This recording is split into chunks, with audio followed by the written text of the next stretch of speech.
اعوذ باللہ من الشیطان الرجیم بسم اللہ الرحمن الرحیم الحمد للہ رب العالمین وصلی اللہ علی سیدنا و مولانا ابی القاسم محمد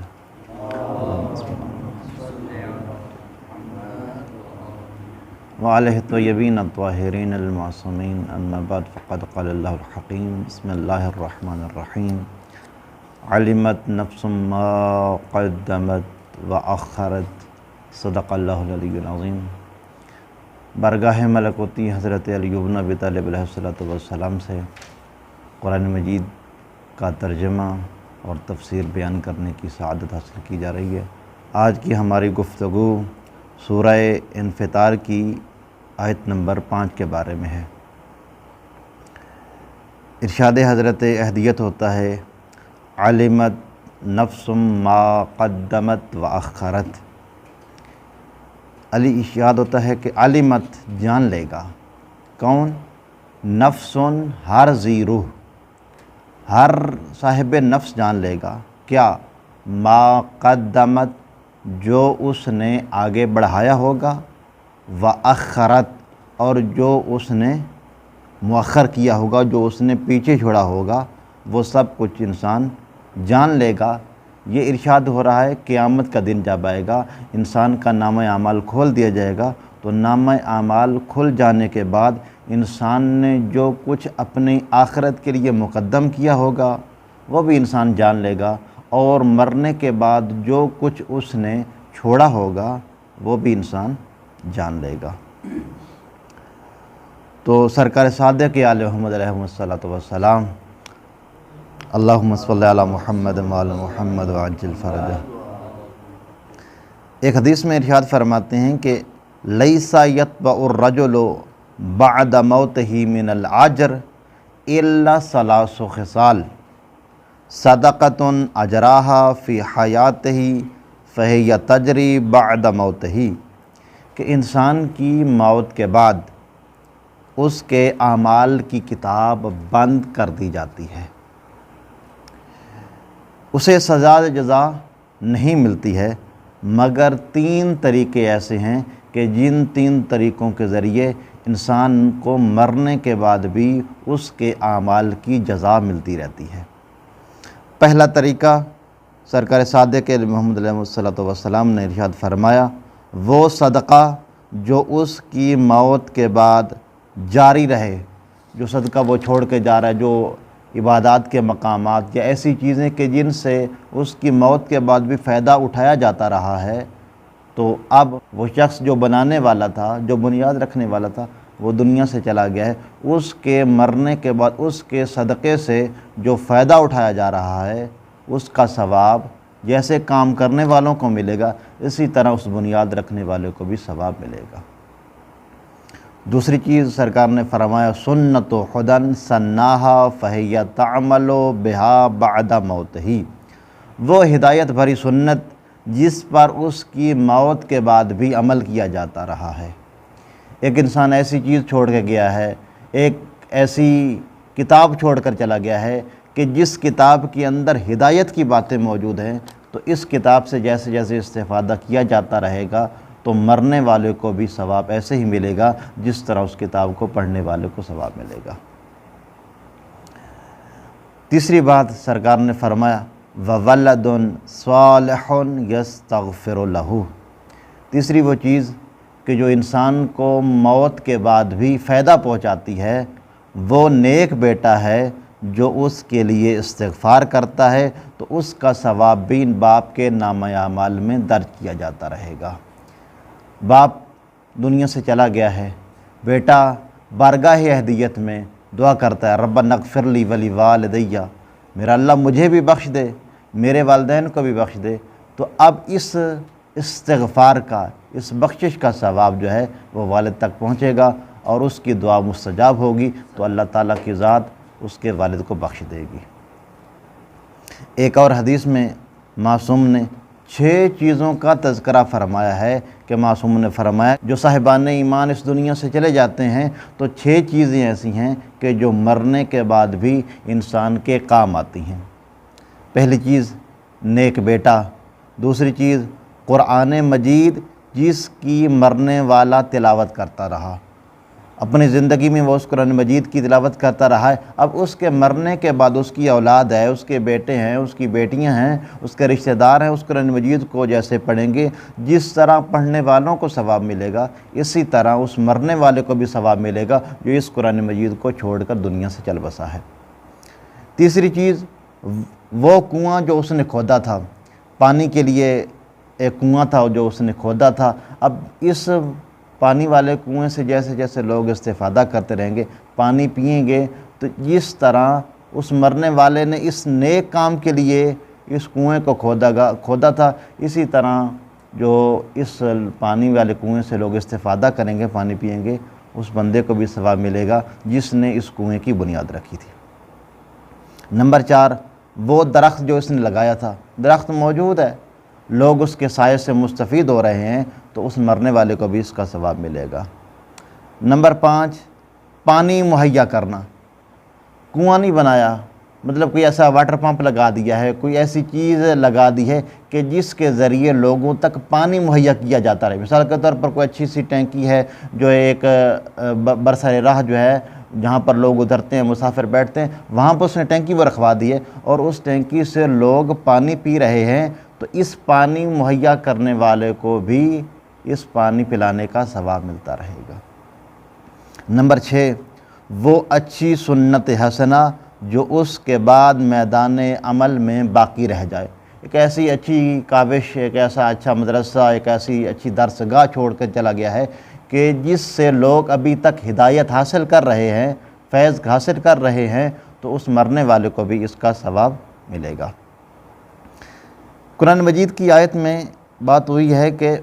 ما قدمت و اخرت، بعض مفسرین کہتے ہیں کہ مقدم اعمال سے مراد ابتدائی عمر کے اعمال ہیں۔ یہ 15 سال کی عمر جو ہوتی ہے، 20 سال کی عمر جو ہوتی ہے، یہ انسان کی زندگی کی ابتدائی عمر ہوتی ہے، اس ما قدمت سے مراد یہ ابتدائی عمر والے اعمال ہیں۔ اور متأخر اعمال سے مراد وہ اعمال ہیں جو انسان بالکل موت سے پہلے اعمال انجام دیتا ہے، جو آخر عمر کے اعمال ہوتے ہیں اور جنہیں انسان چھوڑ کر چلا جاتا ہے، یا انسان ایک ایسے اعمال ہوتے ہیں کہ جو زندگی کے آخر میں انسان کو کرنے چاہیے مگر وہ نہیں کرتا، زندگی کے آخری لمحات نمازیں رہ گئی ہیں، اب یہ جو نمازیں چھوڑ کے جا رہا ہے، اب اس کو قیامت کے دن پتہ چل جائے گا میں نے کتنی نمازیں چھوڑی ہیں، میں نے کتنے روزے چھوڑے ہیں۔ مگر پہلی تفسیر ہر جہت سے مناسب ہے کہ آیت سے مراد جو ہے وہ انسان جو دنیا میں اعمال کر کے جا رہا ہے ان اعمال کو بھی جان لے گا، اور جو پیچھے چھوڑ کے جا رہا ہے ان اعمال کو بھی جان لے گا۔ آیت مجیدہ میں نفس سے مراد یہاں نفوس انسانی ہے، ہر فرد مراد ہے، اس میں تمام افراد بشریت شامل ہیں کہ تمام کے تمام افراد بشریت قیامت کے دن جان لیں گے کہ اس نے کیا کیا مقدم کیا ہے اور کیا کیا پیچھے چھوڑا ہے۔ علامہ طبرسی تفسیر مجموع البیان میں ایک حدیث نبوی کو نقل کرتے ہیں کہ ایک دن ایک شخص بارگاہ رسالت میں کھڑے ہو کر عرض کرتا ہے، لوگو میری مدد کرو، تو سب لوگ خاموش رہے۔ ایک صحابی نے بڑھ کر اسے کوئی چیز دے دی، یہ دیکھ کر باقی اصحاب بھی اس کی پیروی کرتے ہوئے اس ضرورت مند کی مدد کرنے لگے۔ تو یہ منظر دیکھا کہ سرکار نے کہ ایک شخص نے سوال کیا اور باقی لوگ بھی اس کی مدد کر رہے ہیں، مگر پہل ایک بندے نے کی ہے۔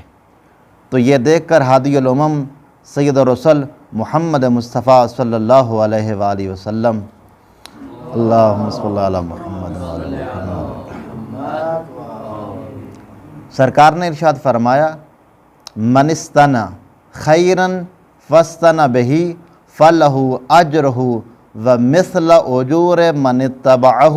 من غیر منتقص من اجورہم، کہ جو کوئی نیک سنت جاری کرے، نیک اور اچھے کام کو وجود دے اور دوسرے لوگ اس کی پیروی کرتے ہوئے اس پر عمل کریں، تو سنت کو وجود دینے والا اپنا اجر بھی پائے گا اور اس اجر کے علاوہ ان لوگوں کے اجر میں بھی شریک ہوگا جنہوں نے اس کی پیروی کرتے ہوئے اس عمل پہ عمل کیا ہے۔ ان کی پیروی کرنے والوں کے اجر میں کسی قسم کی کمی اور نقص بھی واقع نہیں ہوگا۔ اب تصویر کا دوسرا رخ کہ سرکار نے فرمایا وَمَنِ اسْتَنَا شَرًّا فَاسْتَنَبِهِ فَعَلَيْهِ وِزْرُهُ وَمِثْلَ أَوْزَارِ مَنِ اتَّبَعَهُ مِنْ غَيْرِ مُنْتَقِصٍ مِنْ أَوْزَارِهِمْ، کہ جو کوئی برے کام کی بنیاد رکھے گا اور بری سنت کو جاری کرے گا تو اس کی وجہ سے وہ خود بھی گنہگار ہوگا اور اس کی پیروی کرنے والے لوگ جو ہوں گے ان کے گناہ میں بھی وہ شخص شریک ہوگا، لیکن پیروی کرنے والوں کے گناہ میں کسی بھی قسم کی کمی واقع نہیں ہوگی۔ یعنی جس طرح ایک انسان اچھا کام کرتا ہے اور اس کی پیروی کرنے والوں کا ثواب جس طرح ملتا ہے، اس طرح اس کی بنیاد رکھنے والوں کو بھی ثواب ملتا ہے، اور جس طرح انسان کوئی برا کام شروع کر کے چلا جاتا ہے تو اس برے کام کو کرنے والوں کو جس طرح گناہ ملے گا اسی طرح اس شخص کو بھی گناہ ملے گا جس نے اس کی بنیاد رکھی ہے، اور اس کی پیروی کرنے والوں کے گناہ میں کمی بھی واقع نہیں ہوگی۔ فَتَلَا حُذَیفَةُ بْنُ یمان عَلِمَتْ نَفْسٌ مَا قَدَّمَتْ، اس حدیث پیغمبر کو سننے کے بعد حضرت حذیفہ یمانی نے عَلِمَتْ نَفْسٌ مَا قَدَّمَتْ کی آیت کی تلاوت کی کہ اس دن ہر شخص کو معلوم ہو جائے گا کہ اس نے کیا آگے بھیجا ہے اور کیا پیچھے چھوڑا ہے۔ اگر اس نے نیک کاموں کو آگے بھیجا ہے اور اچھے اعمال کر کے وہ دنیا سے چلا گیا، مگر جو پیچھے چھوڑ کے گیا ہے وہ بھی اچھے کام ہیں، تو ان اچھے کاموں کا جس طرح کام کرنے والوں کو ثواب ملے گا اسی طرح مرنے والوں کو بھی ثواب ملے گا۔ اور اگر برے کام چھوڑ کے گیا ہے، بری محفلوں کا انعقاد کر کے گیا ہے، برے کاموں کے اسباب چھوڑ کر گیا ہے، تو جس طرح ان کام کرنے والوں کو گناہ ملے گا اسی طرح اس کی بنیاد رکھنے والے کو بھی گناہ ملے گا۔ سید بروجردی کی کتاب جامع احادیث شیعہ جلد نمبر 14 صفحہ نمبر 28 پر حضرت امیر المومنین علی بن ابی طالب علیہ السلام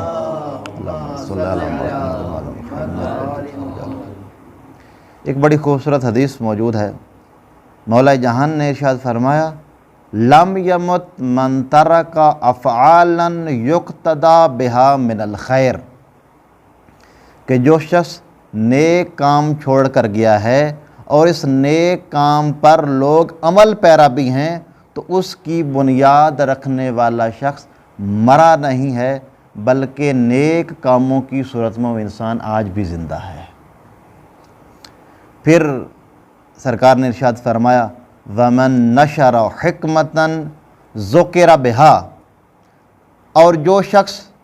دانائی کو پھیلا کر سر عام کرتا ہے اور دانائی اور بھلائی کی اچھی اچھی یاد چھوڑ کر جاتا ہے تو اس چیز کے ساتھ ساتھ اس کا تذکرہ بھی کیا جاتا ہے۔ جب اس شخص کا تذکرہ کیا جا رہا ہے تو وہ شخص دنیا سے مرا نہیں ہے، بلکہ وہ اچھے کاموں کی صورت میں آج بھی لوگوں کے دلوں میں زندہ اور جاوید موجود ہے۔ اسی دنیاوی زندگی میں انسان نے خود فیصلہ کرنا ہے کہ اس نے تعمیرات و اثار و افعال رحمانی مقصد کے لیے چھوڑ کر جانے ہیں یا شیطانی مقاصد کے لیے چھوڑ کر جانے ہیں، کیونکہ اگر انسان ایسی چیزیں چھوڑ کر جاتا ہے کہ جو مقاصد رحمانی تک پہنچتی ہیں تو ان کا ثواب ملے گا، اگر وہ چیزیں ایسی چھوڑ کر جا رہا ہے جو مقاصد شیطانی تک پہنچاتی ہیں تو ان کا ثواب نہیں ہوگا، بلکہ جس طرح گناہ کرنے والے کو عقاب ہوگا اسی طرح اس شخص کو بھی عقاب ہوگا جو ان کا بندوبست کر کے دنیا سے چل بسا ہے۔ ارشاد حضرت احدیت ہوتا ہے سورہ آل عمران کی آیت نمبر 30 میں ارشاد ہوتا ہے اچھے یا برے اعمال روز محشر انسان کے سامنے حاضر ہو جائیں گے۔ عرصہ محشر میں اعمال کی تقدیم و تاخیر بیان کرنے کے بعد انسان کو خواب غفلت سے بیدار کرنے کے لیے اور ذمہ داریوں کی طرف متوجہ کرنے کے لیے لطف و کرم کی امیزش سے لبریز ڈانٹ ڈپٹ کرتے ہوئے ارشاد حضرت احدیت ہوتا ہے یا ایھا الانسان ما غرک بربک الکریم۔ کیا خوبصورت ارشاد حضرت ہدیت ہے، یا ایھا الانسان، اے انسان، اے آدمی، ما غرک،